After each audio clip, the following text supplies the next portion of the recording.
Students, उम्मीद है कि आप सब खैरियत से होंगे। आज हमने अपनी ऑनलाइन क्लासेस दोबारा से रिज्यूम करनी है। तो उस सिलसिले में फ़र्स्ट लेक्चर हमारा वाटर स्ट्रेस पे है।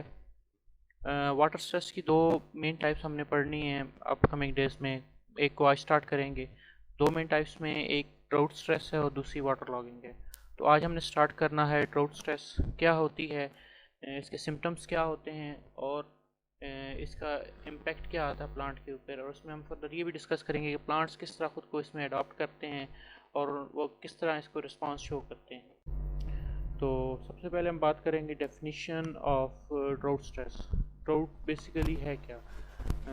अगर इसको डिस्क्रिप्टिव वे में देखा जाए तो एटमॉस्फेरिक और वेदर फिनोमेना है, और कॉमनली इसे शॉर्टेज ऑफ वाटर या पीरियड विदाउट रेनफॉल कहते हैं। टाइम पीरियड ऐसा जिसके दौरान वाटर की डेफिशिएंसी होती है due to the less rainfalls और नो रेनफॉल्स। तो ये ड्राउट की डेफिनेशन के ज़ुमरे में आता है because it is directly related to availability of water to the soil. Secondly इसको कई दफ़ा डिफ़िकल्टी है इसमें डिफ़ाइन करने की। रीज़न ये है कि इसके बहुत सारे वेज़ हैं, बहुत सारे सब्जेक्ट्स में मुख्तलिफ वेज से डिस्क्राइब किया जाता है। जैसे सबसे पहले मेट्रोलॉजिकल आ रहा है। मेट्रोलॉजिकल वेदर कंडीशन के हिसाब से लोग जो मेट्रोलॉजिस्ट हैं उसे अपने वे से डिस्क्राइब करते हैं कि वेदर कंडीशन क्या है, रेनफॉल क्या कर रही है, उसके पैटर्न्स क्या हैं और कितनी रेनफॉल कितने मिलीमीटर्स में हो रही है, और उसको अपने वे में वो डिफ़ाइन करते हैं। सेकेंडली इसकी डिस्क्रिप्शन आती है एक व्यू पॉइंट है एग्रीकल्चरल पॉइंट ऑफ व्यू से, जो प्लांट साइंस से रिलेटेड है कि फार्मर्स के जो फील्ड्स हैं यहाँ पे उन्होंने प्लांट्स लगाने हैं, क्रॉप्स लगानी है, उनके लिए वाटर की अवेलेबिलिटी जो रेनफॉल के थ्रू उनको मिलती है वो उसके अकॉर्डिंगली डिफ़ाइन करते हैं। अगर ये पीरियड ऑफ रेनफॉल प्रोलॉन्ग हो जाता है उन रीजन्स में जो रेन फेड एरियाज़ हैं तो वो ड्राउट की कंडीशन में चले जाते हैं, वाटर अवेलेबल नहीं होता प्लांट्स को, तो ये इस डिस्क्रिप्शन में चला जाता है। फिर हाइड्रोलॉजिकल आ जाता है। हाइड्रोलॉजिकल साइकिल्स जो है वाटर का के जो साइकिल है अर्थ के अंदर मूवमेंट उसकी in the form of rainfall, rainfall से वो रन ऑफ होता है, लेक्स में जाता है या वो ट्रिब्यूटरीज से होके रिवर्स में जाता है और रिवर्स के थ्रू सी में जाता है और फिर दोबारा से वेपोरेट होता है मुख्तलिफ प्लेसेस से, क्लाउड्स फॉर्मेशन होती है, रेनफॉल होती है। तो ये पूरे साइकिल को डिस्कस करने के लिए उसकी डेफिनेशन में कई दफ़ा आ जाता है कि हाइड्रोलॉजिकल साइकिल जब डिस्टर्ब होता है तो ड्राउट को उसका हाइड्रोलॉजिकल साइकिल में भी डिस्क्राइब किया जाता है। फोर्थ वन है सोशियो इकनॉमिक लेंसेज। जैसे कि आपको पता है कि आजकल कोविड-19 का इशू चल रहा है, बहुत सारी चीज़ें स्टॉप होने की वजह से इकॉनमी के ऊपर सोशल डिस्टेंसेस बढ़ना शुरू हो गए लोगों के दरमियान, इकनॉमिक वैल्यूज चेंज होना शुरू हो गई हैं, लोगों की के ऊपर इम्पेक्ट आता है इसका दोनों वेज से ही, सोशली और इकनॉमिकली। तो ड्राउट भी इस तरह इम्पेक्ट करती है। उसके क्या इम्पेक्ट्स हैं तो इसको सोशियो इकोनॉमिकल लेंसेज में इस तरह देखा जाता है कि ड्राउट किस तरह किसी भी कम्युनिटी की ऊपर इम्पेक्ट लेके आती है, इकोनॉमिकल वेज और सोसाइटी के ऊपर क्या इम्पेक्ट लेके आती है वो। तो ये उसकी डेफिनेशन उसके अकॉर्डिंगली जब की जाती है तो वो थोड़ा डिफरेंट मीन रखती है। सो इसकी एग्जैक्टली कोई एक जर्नलाइज डेफिनेशन हम नहीं कह सकते, देयर आर सेवरल डेफिनेशंस। तो हमारा डिस्कशन एग्रीकल्चरल और फिजियोलॉजिकल पॉइंट ऑफ व्यू से है। तो हम सबसे पहले देखेंगे कि एग्रीकल्चरल या प्लांट साइंसेज में इसको कैसे डिफ़ाइन किया जाता है।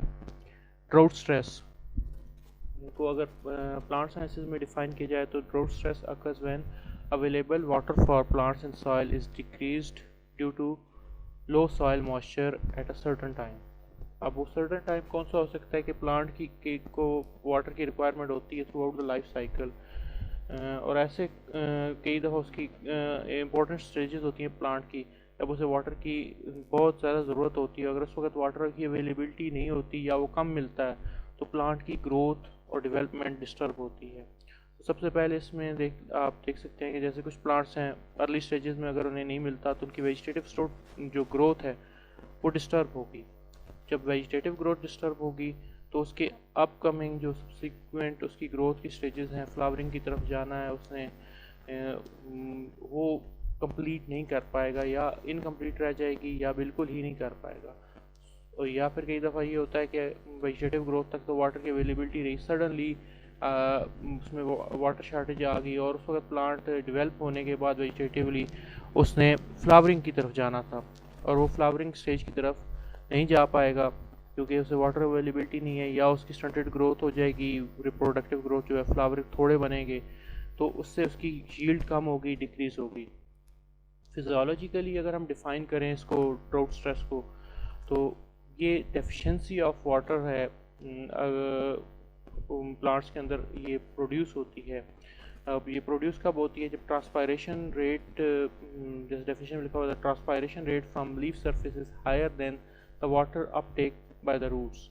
यानी कि ट्रांसपायरेशन और वाटर अपटेक के दरमियान एक बैलेंस मौजूद होता है।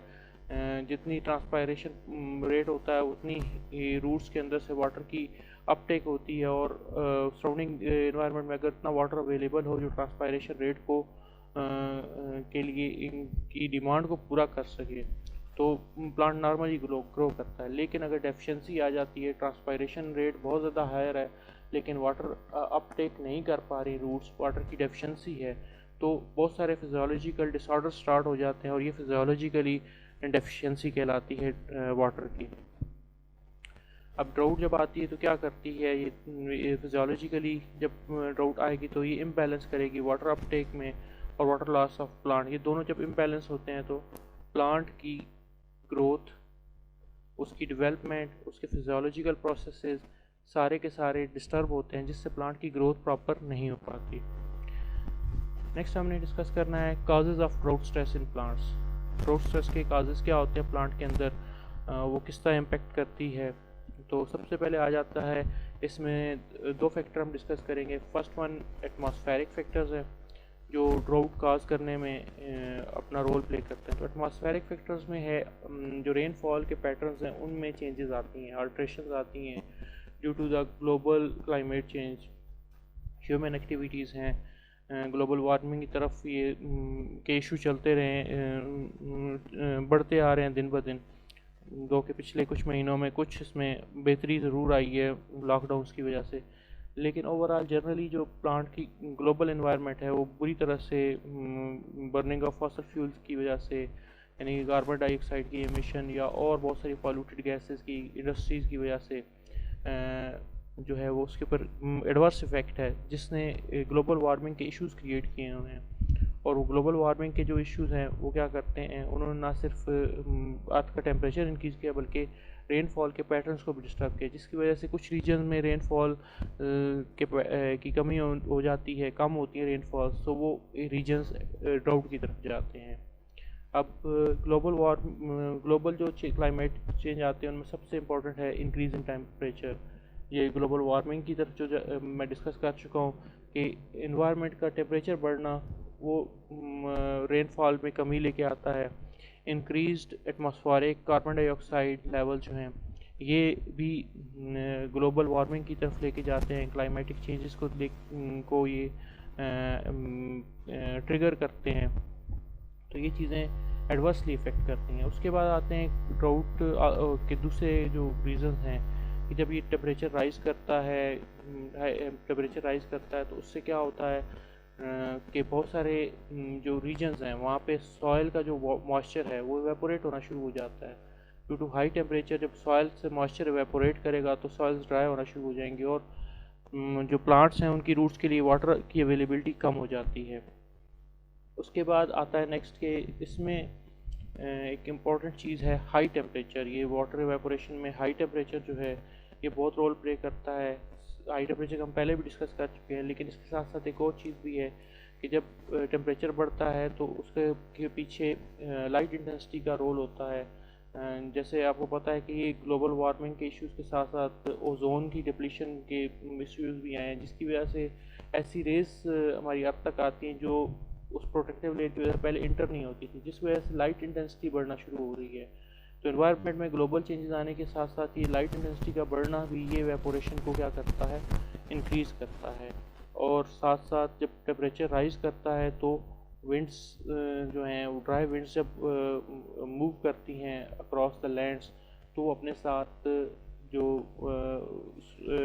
जो एरिया की सॉइल होती है उसमें से वाटर के वेपर्स को अपने साथ पिक करके ले जाती हैं, जिसकी वजह से उन रीजन्स के अंदर डेफिशिएंसी हो जाती है वाटर की उन सॉइल्स के अंदर, और अल्टीमेटली वो जो एरिया है, जियोग्राफिकल एरिया, वो ड्राउटेड कंडीशन में चला जाता है। जैसे कि आपको ये पिक्चर में नज़र आ रहा होगा कि इसमें जब टेम्परेचर इंक्रीज़ करता है तो वेपोरेशन इंक्रीज़ करती है, ग्राउंड ड्राई होता है।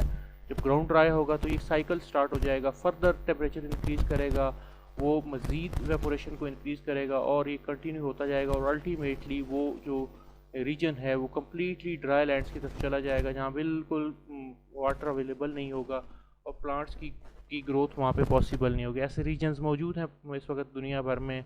कई ऐसे रीजन्स हैं जहाँ फेमिन है, अफ्रीकन कंट्रीज़ ऐसे मौजूद हैं ड्यू टू द ड्राउट, वहाँ क्रॉप्स ग्रो नहीं हो सकती, वो बुरे एक कह सकते हो इकनॉमिकल कंडीशन में, सोशियो इकनॉमिकल कंडीशन में वो लोग रह रहे हैं।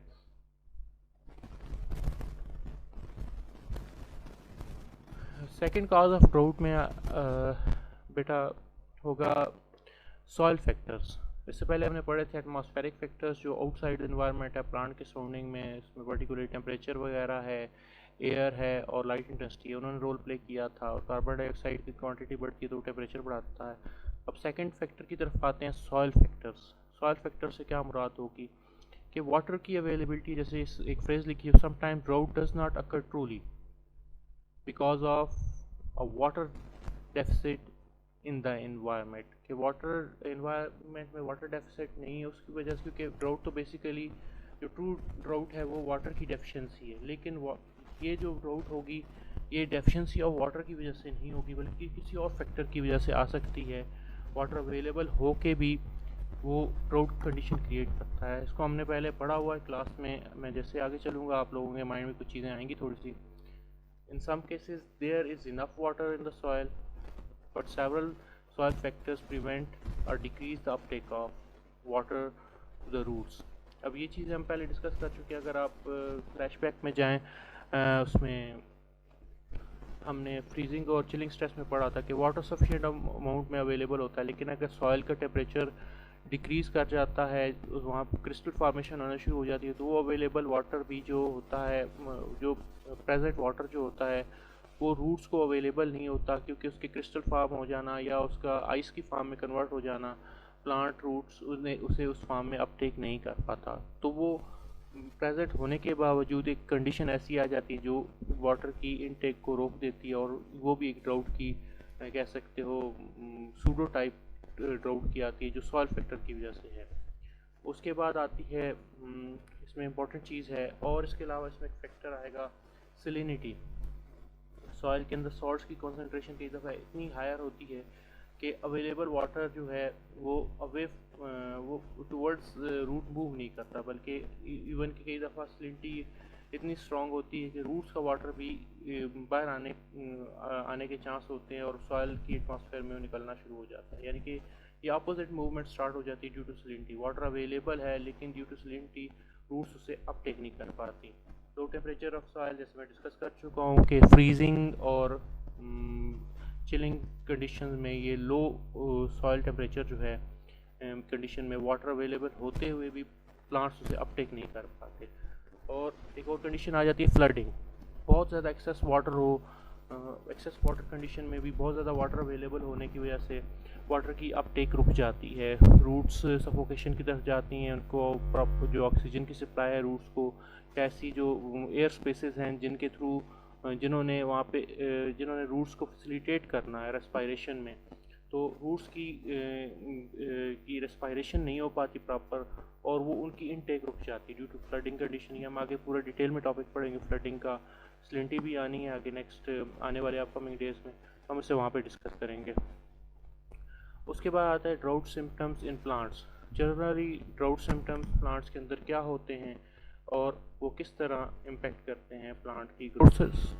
Drought symptoms in plants, generally drought symptoms जो हैं वो कौन कौन से हैं, उनमें सबसे पहले आ जाता है loss of leaf turgor. Leaf का टर्गर प्रेशर जब रिड्यूस होना शुरू हो जाएगा तो लीफ की शेप कम हो जाएगी। जब लीफ का टर्गर प्रेशर कम होगा तो ये इम्पेक्ट होगा कि वाटर की अवेलेबिलिटी नहीं है, रूट से वाटर इतना नहीं आ रहा, सो जो लीफ तक वाटर की एक ट्रांसपोर्ट है वो कम हो चुकी है, और ड्यू टू ट्रांसपायरेशन उसमें से लीव्स में वाटर लॉस हो रहा है, तो उसको रिड्यूस करने के लिए उसकी वजह से लीव्स के अंदर टर्गर प्रेशर कम हो जाता है, और उनमें उनके ये फर्स्ट साइन कह सकते हैं ड्राउट्स का आएगा। उसके अलावा ड्रूपिंग स्टार्ट हो जाती है कि जो एपिकल पोर्शन हैं वो डाउनवर्ड झुकना शुरू हो जाते हैं, ड्रूप होना शुरू हो जाते हैं, या पत्ते नीचे की तरफ ढलक जाते हैं due to the loss of turgor pressure. कई दफ़ा प्लांट का काफ़ी सारा पोर्शन मुरझा जाता है, नीचे की तरफ झुक जाता है, ड्रूपिंग की कंडीशन में आ जाता है। विल्टिंग आती है जिसमें वो ड्राई कंडीशन की तरफ जाना शुरू हो जाता है कि उसका वाटर बिल्कुल सूखना शुरू हो जाता है, और फील होता है जिस जैसे प्लांट के लीव्स और स्टेम्स ब्राउन होना, लाइट ब्राउनिंग की तरफ जा रहे हैं, या उनका कलर फेड होना शुरू हो जाता है, फेडेड कलर की तरफ जाना शुरू हो जाते हैं। तो और साथ साथ वो ड्रूप भी हुए होते हैं। ये तीनों ही चीज़ें सिमिलर एक प्रोसेस का नतीजा है जिसमें वाटर की शॉर्टेज होती है, और सेल्स के अंदर जो उनका वाटर है वो कम होने की वजह से टर्गर प्रेशर रिड्यूस होता है, और वो सिर्फ लीफ में ही नहीं जाता बल्कि उस स्टेम्स तक वो मूव करता जाता है। उसके बाद एक्यूलेशन स्टार्ट हो जाती है कि लीव्स जो हैं वो उनमें कलर फेड हो जाता है, उनके कलर कम होना शुरू हो जाते हैं, दो कि वो और अनहेल्दी फील होना शुरू हो जाते हैं, होते उनका कलर फेड हो जाता है और वो अनहेल्दी होंगे। उसके बाद येलोइंग ऑफ लीव्स आ जाती है, ठीक है। अब येलोइंग ऑफ लीव्स क्लियरली नज़र आएगी, इंडिकेशन होगी वो एक ख़ास किस्म की कि वो किस तरह के ड्राउट की वाटर की डेफिशिएंसी स्टार्ट हो गई है। और ये सिम्टम्स जनरली आप जो प्लांट्स के आते हैं जनरल सिम्टम्स में आते हैं। लास्ट वन इसमें आता है प्री मेच्योर लीफ डाउनफॉल, और कई दफ़ा कंडीशन जब ज़्यादा सीवियर हो जाती है तो अर्ली लीफ फॉल स्टार्ट हो जाता है। जो उनकी लेटर एज स्टेजेस पे आना है वो अर्ली स्टेजेस में उसके लीफ जो है वो ड्रॉप होना शुरू हो जाते हैं। कुछ और अनयूजुअल से सिम्टम्स आते हैं, उसमें सबसे पहला आता है बार्क और ट्विग्स के क्रैक स्टार्ट हो जाते हैं।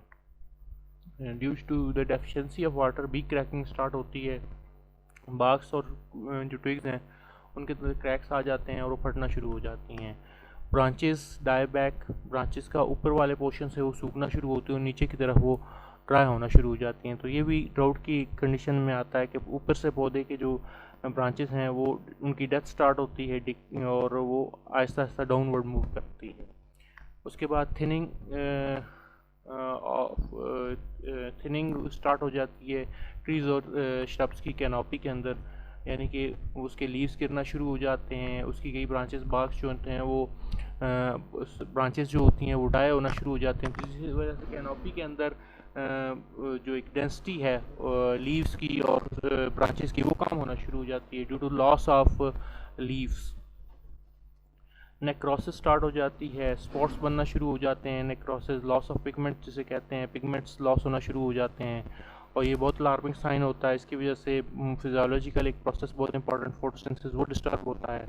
Poor and stunted growth, finally जो अनयूजुअल है कि उसकी ग्रोथ जो होगी बहुत ज़्यादा पुअर हो जाती है या बहुत कम होती है, अजीब सी उसकी ग्रोथ होती है जो प्लांट की फर्दर लाइफ प्रोसेसेस के लिए सूटेबल बिल्कुल भी नहीं होती।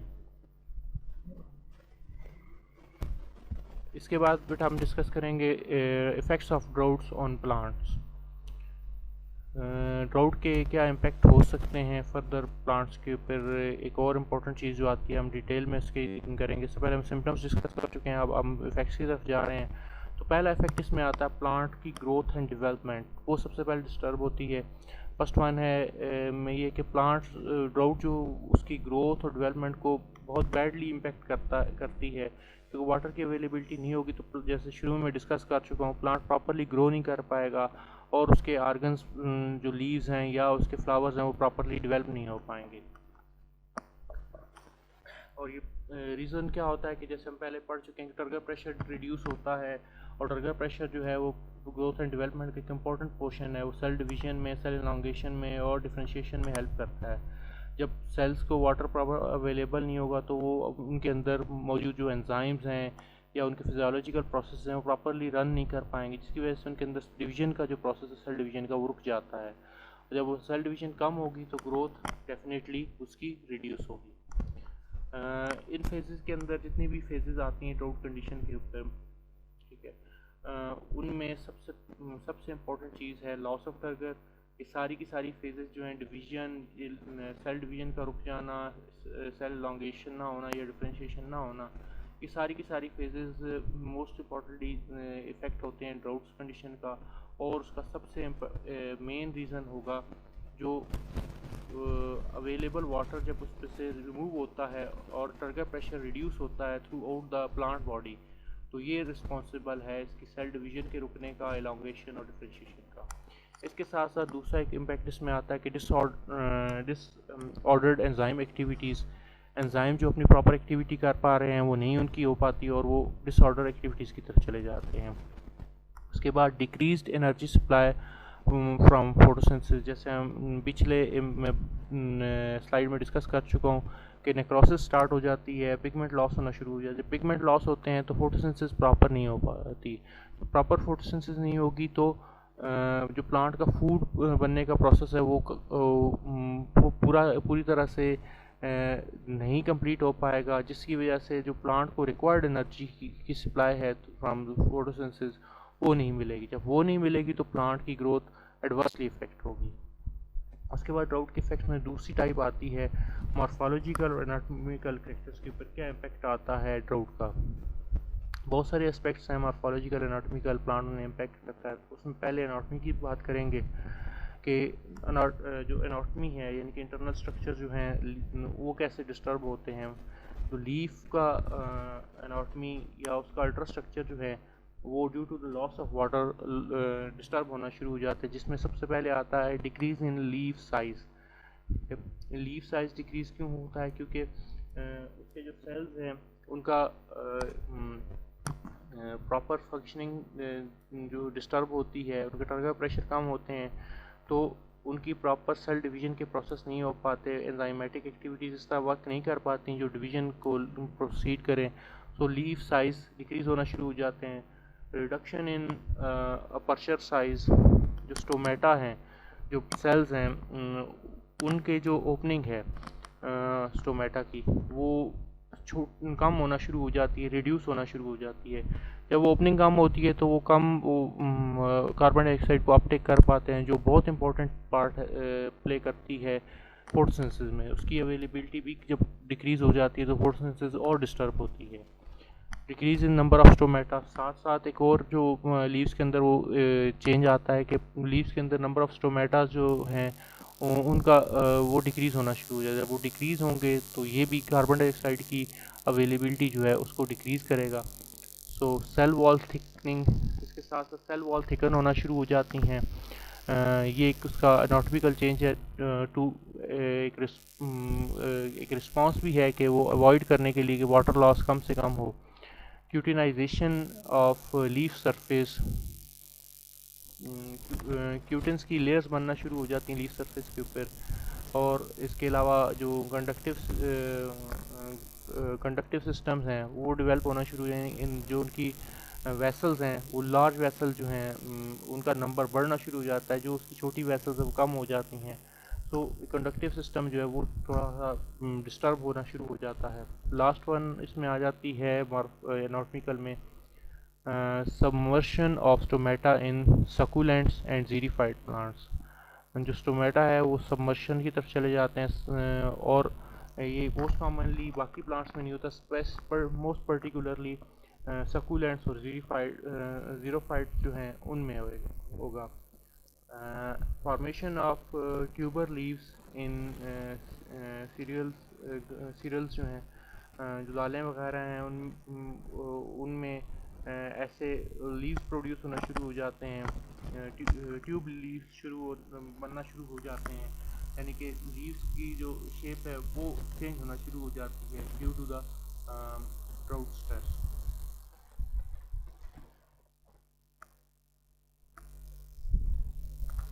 ये इसका जनरलाइज इम्पैक्ट है कि एक साइड पे आपको वेट सॉइल नज़र आ रही होंगी और एक साइड पे आपको ड्राई। वेट सॉइल्स के अंदर जो स्टोमेटा हैं उनका आप देख सकते हैं कि साइज़ नॉर्मली ये होता है। टेम्परेचर वाटर पोटेंशियल जो है वो क्या होगा, हाई होगा उसमें। हाई मतलब ब्लू कलर में मौजूद है तो उसका वाटर पोटेंशियल हाई है। वाइल ड्राई सॉइल जो हैं उनमें वाटर पोटेंशियल जो होगा वो लो हो जाता है। लो होने की वजह से वाटर की अवेलेबिलिटी नहीं होती प्लांट लीव्स तक। तो जब प्लांट लीव्स तक वाटर नहीं पहुंचता तो स्टोमेटा के जो हैं साइज, जैसे हम पीछे डिस्कस कर चुके हैं, उनका जो अपर्चर है, ये जो इसका ओपनिंग है, ये कम होना शुरू हो जाती है, या ये गायब होना शुरू हो जाते हैं, ये इनका नंबर कम होना शुरू हो जाता है। दोनों ही कंडीशन जो हैं जो उसके ऊपर इम्पेक्ट करती हैं, उसके कार्बन डाइऑक्साइड की इनटेक को रिड्यूस कर देती हैं, और साथ साथ इससे ट्रांसपायरेशन रुकती है। स्टोमेटा क्लोज होने का के साथ साथ टेम्परेचर बढ़ना शुरू हो जाता है कैनोपी का। तो मॉर्फोलॉजिकल और एनाटॉमिकल फैक्टर्स में सेकंड इसमें टाइप आती है मॉर्फोलॉजी। मॉर्फोलॉजी किस तरह इफेक्ट होती है, वो हमने एनाटॉमी के थोड़े से चीज़ें डिस्कस की हैं। तो उसमें मॉर्फोलॉजी में मेन इफेक्ट है कि साइज़ रिडक्शन। अब साइज़ रिडक्शन में आता है पुअर एंड स्टंटेड ग्रोथ एक आ जाती है, सबसे जो एक कॉमन मॉर्फोलॉजिकल करेक्टर नज़र आता है। प्लांट जो की रूट्स जो होती हैं वो वाटर की इनटेक के लिए एक्सपेंड होना शुरू कर देती हैं। तो रूट्स की ग्रोथ बढ़ती है इस केस में, क्योंकि वाटर को की तलाश में या वाटर को इन के अपटेक के लिए प्लांट एफर्ट करता है, अपनी रूट्स की ग्रोथ को बढ़ाता है। बाकी ग्रोथ तो रोक लेता है और अपना वो सारा इन्वेस्ट अपनी रूट की ग्रोथ पे करता है कि शायद डीपर लेयर्स में से वाटर अवेलेबल हो जाए, जिसकी वजह से वो अपनी रूट्स की ग्रोथ को एक्सपेंड करता है। और कई दफ़ा रमिफाइड रूट सिस्टम आ जाता है, जिसे ब्रांचिंग की कंडीशन में कहते हैं कि वो ब्रांचिंग की टाइप में कर देता है, ताकि अगर थोड़ी सी भी रेनफॉल अगर हो जाती है किस कंडीशन में तो इमीडिएटली वो वाटर जितना प्लांट अपटेक कर सकता है उसे करे फ्रॉम सराउंडिंग एरिया। और डीपर लेयर्स में से अगर वो पिक कर सकता है तो उसके लिए वो अपनी रूट्स को डीपर लेयर्स में एक्सटेंड करता है। इसके बाद आती है मॉर्फोलॉजिकल फैक्टर में एक और इम्पॉर्टेंट चीज़ है reduced leaf growth. Leaf area कम होना शुरू हो जाता है, उसकी ग्रोथ डिस्टर्ब होना शुरू हो जाती है। इसका मॉर्फोलॉजिकल फैक्टर में आएगा reduction in fresh and dry biomass production. जो बायोमास प्रोड्यूस होता है ओवरऑल ड्राई या फ्रेश, वो due to the insufficient production of food वो रिड्यूस हो जाता है। डिक्रीज्ड फाइनल हार्वेस्टेबल यील्ड जो है, जो यील्ड रिक्वायर्ड होती है फार्मर्स को, वो आ नहीं पाती। जो हमें रिक्वायर्ड उससे है, हमने उससे फ्रूट लेना है, ग्रेन्स लेने हैं, जो भी लेने हैं, finally due to drought stress हम उसकी पोटेंशियल जो उसकी प्रोडक्शन है वहाँ तक नहीं पहुँच पाते। तो ये यील्ड लॉसेस में आ जाता है, जो उसके मॉर्फोलॉजी के लिए हम इसे देख सकते हैं। ये एक जनरलाइज्ड पिक्चर है वाटर लॉस की, शॉर्ट टर्म रिस्पांस और लॉन्ग टर्म रिस्पांसेस को। तो इसको हम आगे डिटेल में डिस्कस करते हैं बाद में। तो एक और इम्पोर्टेंट चीज़ जो आज की आखिरी है स्लाइड, इसमें है कि ड्राउट का इफ़ेक्ट की एक और टाइप जो आती है वो प्लांट वाटर रिलेशनशिप है। प्लांट्स का वाटर के साथ क्या रिलेशनशिप होता है, किस तरह प्लांट्स और वाटर आपस में एक दूसरे से इंटर रिलेट करते हैं। तो उसके लिए कुछ इंपॉर्टेंट फैक्टर्स ये साइड पे आपको नज़र आ रहे होंगे। ये कुछ इंपॉर्टेंट फैक्टर्स जो प्लांट वाटर रिलेशनशिप में रोल प्ले करते हैं, इसमें सबसे पहले है relative water contents, leaf water potential, stomatal resistance या स्टोमेटा का ओपन होना या क्लोज होना, ये रेजिस्टेंस में आता है कि वो वाटर के लॉस को रोकते हैं। ट्रांसपायरेशन रेट, कितनी ट्रांसपायरेशन हो रही है, किस स्पीड से हो रही है। लीफ का टेम्परेचर और कैनोपी टेम्परेचर, लीफ का टेम्परेचर और कैनोपी टेम्परेचर ये दोनों आपस में को रिलेट करते हैं।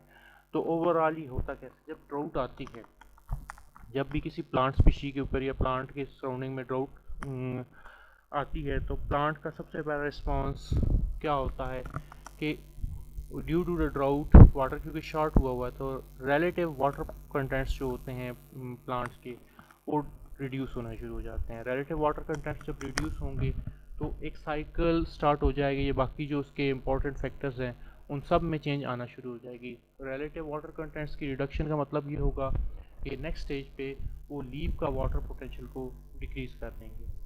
ओके, तो ड्राउट के आते ही सबसे पहले रिलेटिव वाटर कंटेंट रिड्यूस हुए उन्होंने डिक्रीज़ कर दिया। वाटर रिलेटिव वाटर कंटेंट्स के रिड्यूस होने से प्लांट के लीफ का वाटर पोटेंशियल डिक्रीज़ हो जाता है, और due to the decrease in water potential of leaves stomata close होना शुरू हो जाते हैं। यानी कि स्टोमेटल रेजिस्टेंस जो होती है टू वाटर की मूवमेंट को को बाहर जाने से रोकना शुरू कर देते हैं, वो रेजिस्ट करना शुरू कर देते हैं वाटर की मूवमेंट को by the closure of stomata. जब स्टोमेटा क्लोज हो जाते हैं तो वाटर की मूवमेंट ना सिर्फ रुकती है बल्कि कार्बन डाइऑक्साइड भी रुक जाती है, ऑक्सीजन की मूवमेंट और आउटसाइड और कार्बन डाइऑक्साइड मूवमेंट इनसाइड ये रुकना शुरू हो जाती है।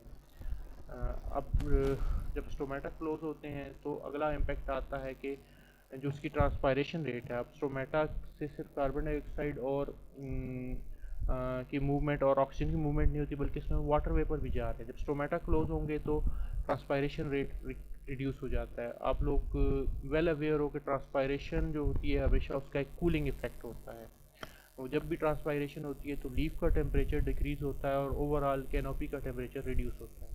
तो जैसे ही रिडक्शन होगी ट्रांसपायरेशन रेट में तो आहिस्ता आहिस्ता लीफ का टेम्परेचर बढ़ना शुरू हो जाएगा।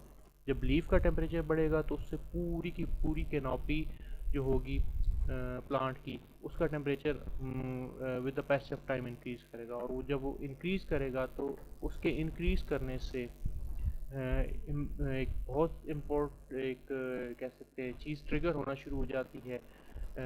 जो प्रोटीन्स हैं स्पेशली एंजाइम्स वगैरह जो हैं वो डीनेचर होना शुरू हो जाते हैं due to the increase temperature of leaf and canopy. Canopy का टेम्परेचर जैसे ही राइज करेगा, हाई टेम्परेचर होगा कैनोपी का, तो उससे जो होंगी प्रोटीन्स या एंजाइम्स जो हैं वो डीनेचर होना शुरू हो जाएंगे। इसके अलावा जब ये प्रोटीन्स वगैरह डिस्टर्ब होंगी, डीनेचर होंगी, तो उससे प्लांट के सेल्स के मेटाबॉलिक फंक्शन जैसे फोटोसिंथेसिस है, रेस्पिरेशन है, आयन अपटेक है और उसके न्यूट्रिशन से रिलेटेड चीज़ें हैं, वो सारे के सारे इस तरह के मेटाबॉलिक प्रोसेसेस डिस्टर्ब होना शुरू हो जाएंगे। और ये सारे के सारे जो हैं प्लांट को स्वीयर स्ट्रेस की तरफ लेके जाएंगे, जहाँ पे वो अपनी ना ग्रोथ प्रॉपर कर पाएगा, ना ही वो प्रॉपरली इसमें अपनी फिजियोलॉजिकल एक्टिविटीज़ को कंडक्ट कर पाएगा। सो आज का लेक्चर इतना ही है। बाकी इंशाल्लाह जो बाकी इफ़ेक्ट्स हैं वो कल हम कंटिन्यू करेंगे, और उसके साथ जो उसके रिस्पॉन्सेज हैं वो कल हम पढ़ेंगे। कल कोशिश करेंगे कि ये टॉपिक ख़त्म हो जाए। अगर कोई क्वेश्चन वगैरह हैं तो आप इनबॉक्स कर सकते हैं मुझे। तब कल तक के लिए फिर अल्लाह हाफिज़।